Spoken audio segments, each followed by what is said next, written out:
Ortho Ayurvedic oil और capsule, अब दर्द भी घुटने टेकेगा। हरियाणा के मुख्यमंत्री नायब सिंह सैनी का बयान, कांग्रेस का मूल चरित्र दलित विरोधी रहा। कांग्रेस का दलित विरोधी चेहरा बेनकाब होता है। उन्होंने हमेशा अपने नेताओं का अपमान किया।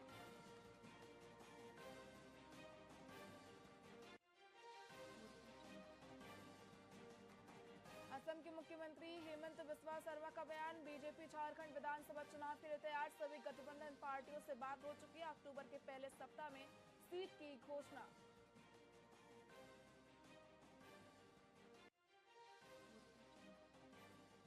बीजेपी नेता शहजाद पूदावाला का बयान, कांग्रेस पार्टी मोहब्बत की नहीं बल्कि भ्रष्टाचार की दुकान। सिद्धरमैया से शहजाद ने पूछा सवाल, क्या आप राज्यपाल पर षड्यंत्र का आरोप लगा रहे हैं?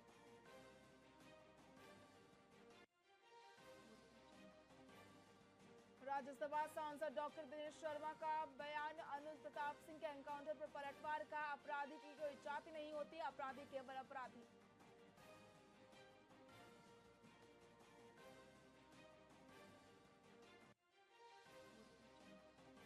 कांग्रेस नेता प्रियंका गांधी का बयान, हरियाणा में बेरोजगारी से युवाओं को जीवन बर्बाद हो रहा, भाजपा ने हरियाणा के युवाओं के साथ घोर अन्याय किया।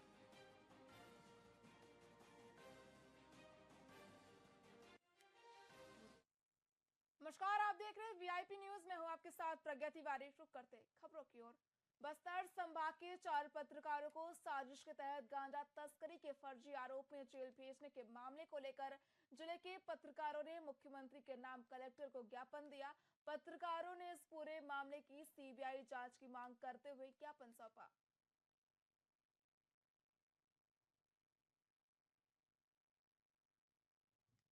9 अगस्त को सुकमा में हमारे जो पत्रकार साथी थे, 4 लोगों को वहाँ के जो स्थानीय टीआई जो है वो आंध्रा के कुछ पुलिस और कुछ लोगों के साथ मिलकर जो है फर्जी गांजा केस में उनके खिलाफ में मामला बनाए थे। उसको लेकर जो है बस्तर जो पत्रकार के सभी साथी हैं वो आंदोलन किए। उसी आंदोलन के तहत पूरा पत्रकार जो है हमारे साथी यह मांग करते हैं मुख्यमंत्री विष्णुदेव साय से कि इस मामले की जो है सीबीआई जांच हो और सीबीआई जांच के तहत जो भी दोषी पाया जाता है उसके ऊपर कड़ी से कड़ी कार्रवाई होना चाहिए और जो निर्दोष पत्रकार साथी को जिनको फर्जी केस में जेल भेजा गया था उनका जो कार्रवाई को शून्य किया जाए। भ्रष्टाचार को लेकर हमेशा सुर्खियों में रहने वाला मैनपुर विकासखंड ग्राम पंचायत बीनीघाट एक बार फिर सुर्खियों में आया है। इस बार भी ग्रामीणों ने पंचायत के सरपंच, सचिव और रोजगार सहायक पर भ्रष्टाचार और मनमानी का आरोप लगाया। ग्रामीणों ने 19 बिंदुओं की लिखित शिकायत को देकर जनपद कार्यालय मैनपुर पहुंचकर जनपद सीईओ और मैनपुर एसडीएम के समक्ष शिकायत दर्ज कराई, जिसमें ग्रामीणों ने वाटर सप्लाई के नाम पर 10 लाख आहरण, अपने अपने करीबियों के नाम पर बिल लगाकर राशि आहरण के साथ ही सीसी सड़क निर्माण में फर्जी राशि आहरण और रोजगार सहायिका पर दोहरी नागरिकता का गंभीर आरोप लगाया है। इस मामले पर जनपद पंचायत मैनपुर के सीईओ एस नागवंशी ने शिकायत को उच्च कार्यालय भेजकर जांच कराने का आश्वासन दिया। हमारे पंचायत के सचिव तुकाराम नायक एवं सरपंच प्रेमशिला नागेश एवं रोजगार सहायक रश्मिता दास वैष्णव के द्वारा जो है पंचायत को हमेशा लापरवाही बरत रहे हैं, जो कि कई सारा बिल्डिंग्स वगैरह अधूरा पड़ा है, नल जल योजना से लेके इस प्रकार, और जो काम हुआ नहीं है उसी काम का जो है ना बिल वाउचर बना के पैसा आहरण किया गया है। और हम लोग जो है जिला कलेक्टर को भी दिए थे 13 बिंदु के लिए जो है शिकायत किए थे, और उस बीच में जांच कमेटी भी जहां तक के पहुंची थी, लेकिन हमें कुछ खबर जो मिली नहीं, उसकी तरफ से कोई उत्तर नहीं मिला। इसी नाम से फिर हमें सीओ के पास आए थे, एसडीएम पास भी गए थे। हम लोग चाहते हैं ग्रामवासी सचिव बर्खास्त हो हमारे पंचायत से और पूरा जांच हो और जितना निकाला गया है राशि वगैरह सब भुगतान करें। अब ये हमारे यहाँ भी दल गठन हो रहा है। दल गठन होने के बाद उन लोग जाएंगे वहाँ से, जैसे जांच करके आएंगे उसके बाद हम रिपोर्ट वहाँ ऊपर भेज देंगे। नहीं, जो पहले जो जांच हुआ है वो अभी तक हमारे पास रिपोर्ट अभी आया नहीं है। वो रिपोर्ट आएगा तभी हम बता पाएंगे उनके संबंध में। अरे पंचायत के भारतीय राष्ट्रीय कृषि सहकारी विपणन संघ की ओर से इस बार धान के तर्ज पर मक्का खरीदी की जाएगी, जिसे लेकर व्यापक रूप से प्रचार प्रसार किया जा रहा है ताकि किसान अपने मक्का को उचित मूल्य पर बेच सके। बीच में कोई दलाल या कोचिया के हाथ किसान मक्का न बेचे। गरियाबंद जिले में सर्वाधिक मक्के की उपज देवभोग, अमलीपदर, मैनपुर तहसील क्षेत्र में होती है। NAFED के राज्य प्रमुख संजय सिंह ने बताया कि प्रदेश के सभी जिलों में मक्के खरीदी को व्यापक प्रचार प्रसार किया जा रहा है और जिन क्षेत्रों में मक्के की अधिक उपज है वहां पर किसानों को मक्के खरीदी के लिए जागरूक किया जा रहा है ताकि किसान को सही MSP मिल पाए। ऐसे क्षेत्र जहां मक्के की बम्पर पैदावार होती है उन स्थानों पर खरीदी केंद्र बनाया जाएगा। इसे लेकर स्थानीय जनप्रतिनिधियों से चर्चा की जा रही है।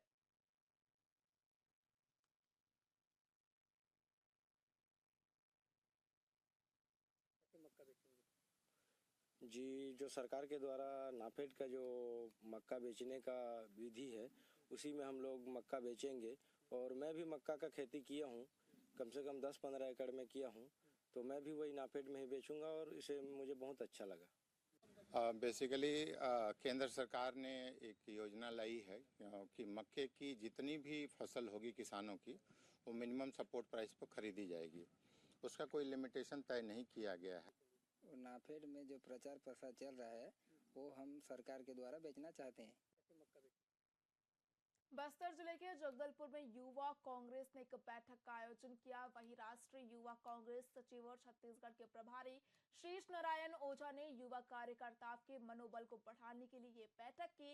वहीं उन्होंने हाल ही में हुई लोकसभा और छत्तीसगढ़ विधानसभा चुनावों में मिली हार के कारण जोर दिया। उन्होंने कहा कि आगामी नगरीय और पंचायत चुनावों में कार्यकर्ताओं को पूरे जोश के साथ काम करना होगा। इसके अलावा उन्होंने कवर्धा मामले में राज्य पुलिस प्रशासन की कार्रवाई की भी आलोचना की। इसके साथ ही उसे छत्तीसगढ़ की भोली भाली जनता पर अन्याय बताया।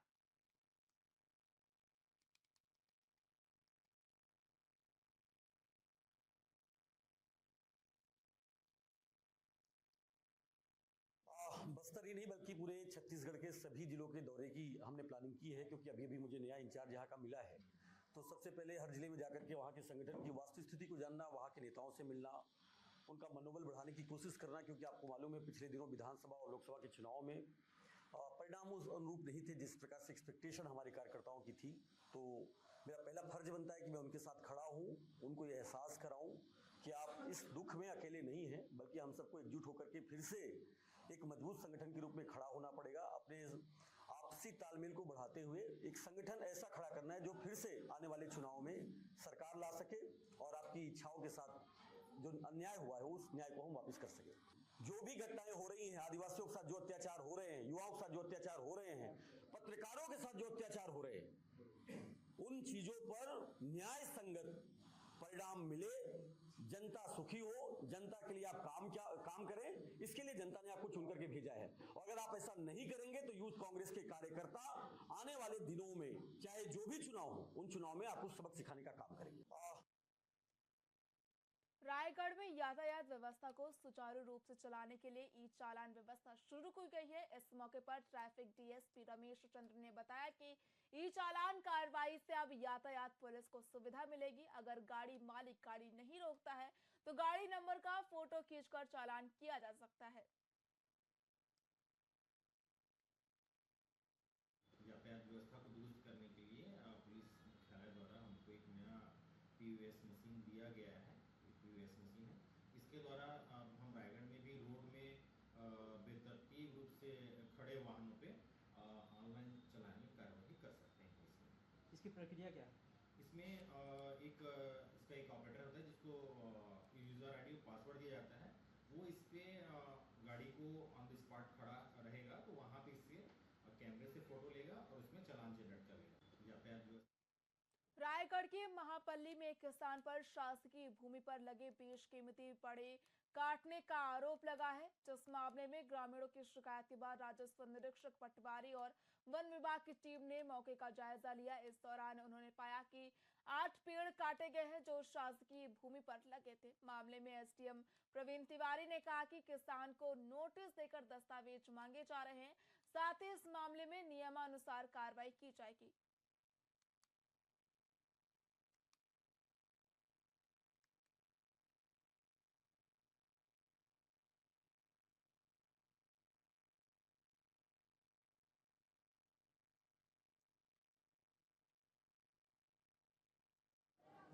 आरआई साहब का आज एक रिपोर्ट प्राप्त हुआ है और उनके द्वारा कहा गया है कि उन्होंने छः पेड़ डाला और वन विभाग से भी इसमें रिपोर्ट लिया जाएगा, नियमानुसार कार्रवाई की जाएगी, 8 दंड भी लगाया जाएगा। हाँ नियमानुसार मतलब 8 दंड की भी कार्रवाई की जाएगी।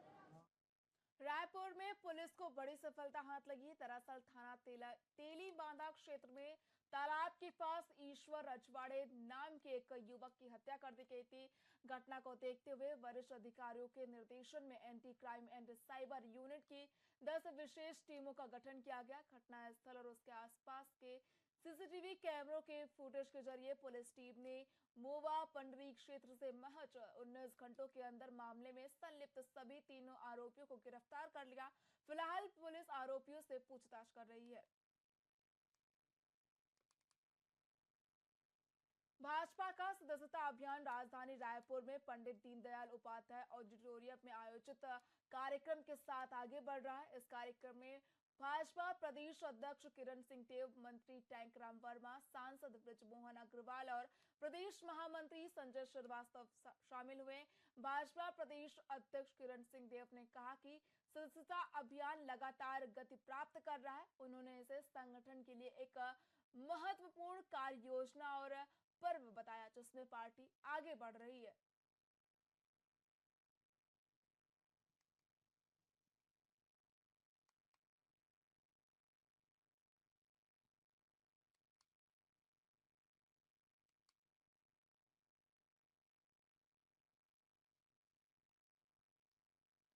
छत्तीसगढ़ के उप मुख्यमंत्री अरुण साव ने कहा कि 25 सितंबर को पंडित दीनदयाल उपाध्याय जयंती के अवसर पर पार्टी का एक विशेष सदस्यता अभियान चलाया जाएगा। इस दिन हर पदाधिकारी मुख्यमंत्री से लेकर प्रदेश अध्यक्ष को कम से कम 100 सदस्यों की सदस्यता लेने का लक्ष्य दिया गया है। उन्होंने ये भी बताया कि मुख्यमंत्री और प्रदेश अध्यक्ष बूथों पर जाएंगे। वहीं अरुण साव ने उल्लेख किया कि वो 3 मंडलों के बूथों में जाएंगे। सहयोग की भावना के साथ पार्टी ने हर घर, मोहल्ले, समाज और क्षेत्र में जाकर लोगों को पार्टी से जोड़ने का संकल्प लिया। भारतीय जनता पार्टी ने राष्ट्रीय स्तर पर 25 सितंबर यानी पंडित दीनदयाल उपाध्याय जी की जन्म जयंती के अवसर पर कल हर एक पदाधिकारी को, मुख्यमंत्री से लेकर प्रदेश अध्यक्ष जी से लेकर हर एक पदाधिकारी को कल एक बूथ में जाना है और बूथ में जाकर कम से कम 100 सदस्य बनाने का निर्णय पार्टी ने किया है। इसी के तहत माननीय मुख्यमंत्री जी भी, माननीय प्रदेश अध्यक्ष जी भी और हम सब भी बूथों में जाकर सदस्यता अभियान करेंगे। मैं लोरमी के 3 बूथों में जाने वाला हूं और पार्टी की सदस्यता अभियान में हम सब मिलकर काम करने वाले हैं। छत्तीसगढ़ सरकार ने सीबीआई के लिए एक नया दायरा तय किया है जिसके तहत अब किसी भी अधिकारी पर कार्रवाई से पहले सरकार की अनुमति लेनी होगी। इस मामले में उप मुख्यमंत्री अरुण साव ने कांग्रेस के बयान पर पलटवार करते हुए कहा कि कांग्रेस ने सीबीआई को छत्तीसगढ़ में आने से रोक रखा था जो उनके लिए शोभा नहीं देता। उन्होंने स्पष्ट किया कि हमारी सरकार ने सीबीआई को छत्तीसगढ़ में महत्वपूर्ण मामलों में कार्य करने का मौका दिया है। उन्होंने ये भी बताया कि बड़े मामलों में सीबीआई जांच का निर्णय लिया गया है जिससे भ्रष्टाचार और अन्य अपराधों के खिलाफ सख्ती से कार्रवाई की जा सके। ये कांग्रेसी किस मुंह से इस प्रकार की बात करते हैं जिन्होंने पूरी तरह से सीबीआई को रोक रखा था छत्तीसगढ़ में आने से। आज ये उनके मुंह से ये बात शोभा नहीं देती है। ये किस तरह की बात करते हैं? हमारी सरकार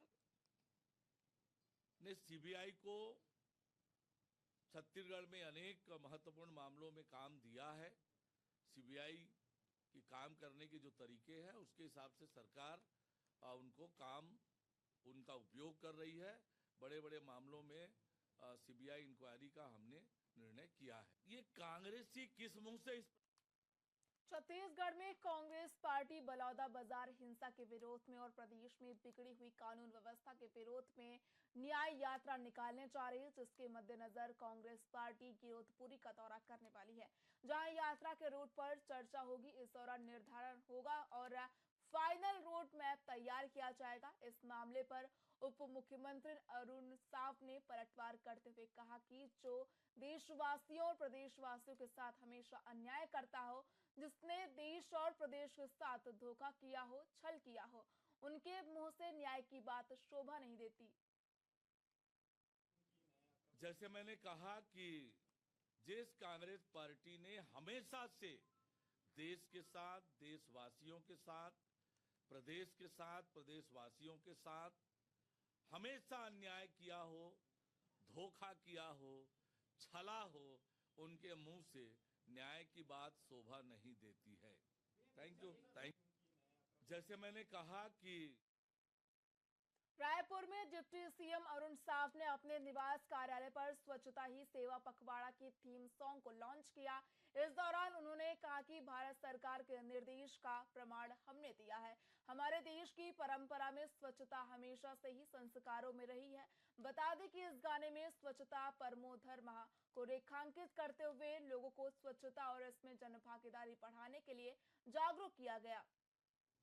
जैसा कि हम सब जानते हैं कि अभी भारत सरकार के निर्देश पर स्वच्छता ही सेवा अभियान 2024 17 सितंबर से 2 अक्टूबर तक चलाया जा रहा है और इसका थीम जो हमने दिया है वो है स्वभाव स्वच्छता, संस्कार स्वच्छता। ये हमारे देश की परंपरा में स्वच्छता का हमेशा से संस्कार रहा है, चाहे रसोई घर में आने का हो, घर में आने का हो। ये स्वच्छता का संस्कार ये हमारी पुरातन परंपरा का संस्कार रहा है।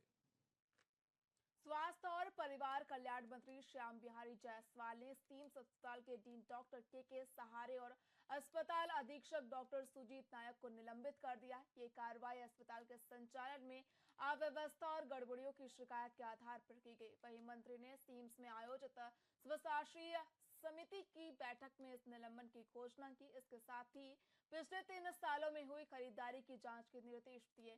बैठक में विधायक धर्मलाल कौशिक सहित अन्य समिति के सदस्य और अधिकारी मौजूद रहे। इस बैठक में सीम्स अस्पताल के बेहतर संचालन के लिए कई अहम निर्णय लिए गए। मेडिकल कॉलेज में आज स्वशासी परिषद की बैठक थी, जिसमें पिछले समय की खरीदियों का कोई ब्यौरा विस्तार से उसमें नहीं है। पिछले समय का आय व्यय का भी कोई लेखा जोखा विशेष रूप से नहीं है। आयुष्मान से प्राप्त आवक और जावक का स्पष्ट उल्लेख नहीं है और कई ऐसे वित्तीय अनियमितता की आशंका है, जिसको देखते हुए आयुष्मान का और 3 साल की खरीदी की जांच के निर्देश आज के स्वशासी परिषद में तय हुआ है और इसको यहाँ के तत्कालीन डीन और एमएस के रहते जो संभव नहीं होता, इसलिए शासन के नियमों के अनुसार उनको निलंबित करके जांच इसकी करने हेतु निर्देश दिया। जी नहीं, अभी जांच तो होगा, जांच के बाद जो भी आएगा उसमें निर्णय लेंगे। छत्तीसगढ़ के डिप्टी सीएम अरुण साव का एक बयान सामने है, जिसमें उन्होंने कहा है कि प्रदेश में कानून व्यवस्था की स्थिति बनाए रखना है और उसके लिए आपने देखा है कि लगातार हमारी सरकार कड़े और बड़े निर्णय कर रही और जो आंकड़े बताते हैं कि अपराधों में भी नियंत्रण आया है, फिर भी हमारी सरकार लगातार इस दिशा में काम कर रही है। साव ने कहा कि प्रदेश में कानून व्यवस्था की स्थिति नियंत्रण में रहे, इसके लिए ठोस और मजबूत कार्रवाई लगातार की जा रही है। राज्य सरकार की सर्वोच्च प्राथमिकता प्रदेश में कानून व्यवस्था की स्थिति बनाने का है और उसके लिए आपने देखा है कि लगातार हमारी सरकार कड़े और बड़े निर्णय कर रही है और जो आंकड़े बताते हैं कि अपराधों में नियंत्रण आया है, फिर भी हमारी सरकार लगातार इस दिशा में काम कर रही है। प्रदेश में कानून व्यवस्था की स्थिति नियंत्रण में रहे, इसके लिए ठोस और मजबूत कार्यवाहियां लगातार हो रही है। सितंबर में बीजेपी का मोर बूथ मोर अभियान आयोजित किया जाएगा, जिसमें पार्टी के कार्यकर्ताओं और पदाधिकारियों को विशेष टारगेट दिया गया है। डिप्टी सीएम ने जानकारी दी है कि 25 सितंबर को दीनदयाल उपाध्याय की जयंती पर मुख्यमंत्री समेत सभी पदाधिकारी अपने अपने बूथों पर मौजूद रहेंगे। वहीं डिप्टी सीएम अरुण साव ने ये भी कहा कि वो लोरमी के 3 बूथों में जाएंगे, जहां वो कार्यकर्ताओं से संवाद कर उन्हें अधिक सक्रिय करने की दिशा में चर्चा करेंगे। इस अभियान के माध्यम से बीजेपी बूथ स्तर पर अपनी संगठन शक्ति को मजबूत करना चाहती है। भारतीय जनता पार्टी ने राष्ट्रीय स्तर पर 25 सितंबर यानी पंडित दीनदयाल उपाध्याय जी की जन्म जयंती के अवसर पर कल हर एक पदाधिकारी को, मुख्यमंत्री से लेकर प्रदेश अध्यक्ष जी से लेकर हर एक पदाधिकारी को कल एक बूथ में जाना है और बूथ में जाकर कम से कम 100 सदस्य बनाने का निर्णय पार्टी ने किया है। इसी के तहत माननीय मुख्यमंत्री जी भी, माननीय प्रदेश अध्यक्ष जी भी और हम सब भी बूथों में जाकर सदस्यता अभियान करेंगे। भारतीय छत्तीसगढ़ में नक्सल प्रभावित लोग अपनी परेशानियां लेकर दिल्ली पहुंचे, जहां उन्होंने केंद्रीय गृह मंत्री से मुलाकात कर अपना दर्द सुनाया। इसे लेकर उप मुख्यमंत्री अरुण साव ने कहा कि नक्सली हिंसा से प्रभावित लोगों से उनका दर्द कभी किसी ने सुना नहीं। नक्सल हिंसा से जो प्रभावित लोग हैं, किसी ने अपना हाथ खोया है तो किसी ने पैर, और जो तकलीफ उन्हें हुई है वो देश और दुनिया के सामने आए। इसलिए पहली बार प्रभावित लोग देश के गृह मंत्री अमित शाह से मिले, राष्ट्रपति को भी अपनी व्यथा सुनाई और दिल्ली में अन्य संस्थाओं से भी मिले। वहीं मुख्यमंत्री लगातार व्यवस्था कर रहे हैं कि वो सम्मान से जी सके, आगे बढ़ सके। देखिए, अभी जो नक्सल हिंसा से प्रभावित लोग हैं, उनका दर्द कभी किसी ने सुना नहीं। पहली बार देश में नक्सल हिंसा से जो प्रभावित लोग हैं, किसी ने अपना हाथ खोया है, किसी ने पैर, किसी ने कोई अंग, और जो कष्ट तकलीफ उन्हें हुई है वो देश और दुनिया के सामने आए। इसलिए न केवल ये नक्सल हिंसा से प्रभावित लोग देश के गृह मंत्री अमित शाह जी से मिले, राष्ट्रपति जी को अपनी व्यथा सुनाई और दिल्ली में अन्य संस्थाओं से भी मिले। अब वो लौटने वाले हैं और माननीय मुख्यमंत्री जी से मिलकर फिर अपने घरों को वापस जाएंगे। हमारी सरकार उनके पुनर्वास को लेकर, उन्हें आगे बढ़ाने के लिए और इवन उनके इलाज की भी समुचित व्यवस्था की चिंता हमारी सरकार कर रही है कि वे सम्मान से जी सके, आगे बढ़ सके। देश में गौरक्षक संस्थानों के धर्माचार्य ब्रिज बिहारी ने गौ माता के संरक्षण को लेकर विवादित बयान दिया है। उन्होंने कहा है कि राज्य और केंद्र सरकार पर गौ माता के सुरक्षित प्रबंधन में विफल रहने का आरोप लगाया और कहा कि सरकार सनातन धर्म और हिंदू आस्था के खिलाफ काम कर रही है। वहीं धर्माचार्य ने राजधानी में पत्रकारों से बातचीत के दौरान आंकड़े पेश किए, जिसमें गौरक्षक और गायों की तस्करी की समस्या को उजागर किया गया। उन्होंने कहा कि यदि सरकार गायों के प्रति गंभीर होती तो गौ माता के संरक्षण के लिए उचित नियम बन चुके होते। हम सब सनातनी अपनी माँ मानते हैं, हिंदू होने का सबसे पहला धर्म मानते हैं कि गौ माता में जिसकी आस्था हो, मस्तक पर जो तिलक लगाता हो, वही हिंदू सनातनी माना जाता है हमारे धर्म के अनुसार। इसीलिए हम चाहते हैं कि जो गाय की आज दुर्दशा भारत देश में हो गई है, तो लाखों की तादाद में रोज गाय काटी जा रही है, वो गौ माता सुरक्षित हो और गाय माता राष्ट्र माता बने, यही सरकार से हमारी मांग है। तो हम सब सनातनी अपनी माँ मानते हैं, हिंदू होने का सबसे पहला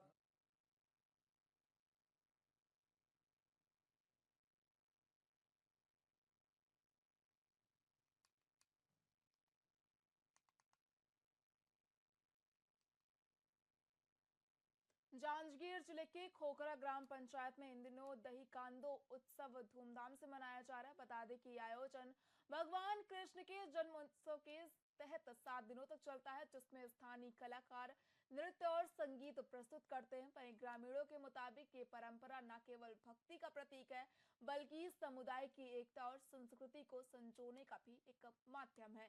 इसके साथ ही इस तरह के आयोजन आजकल दुर्लभ हो गए हैं, लेकिन खोखरा गांव में इसे जीवित रखा गया है। कांदो कहे थे कृष्ण भगवान की लीला है। हमारे पूर्वजन सब दिन चलात आए थे, ओकरे अनुसार देखे के अनुसार यदि हम मन चालू करे हम पोर ले।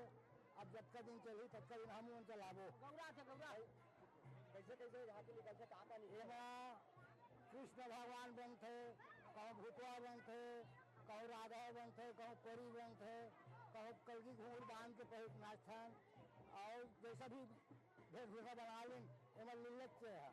ये तो प्रोग्राम है कांदो हर साल के लगातार होता है।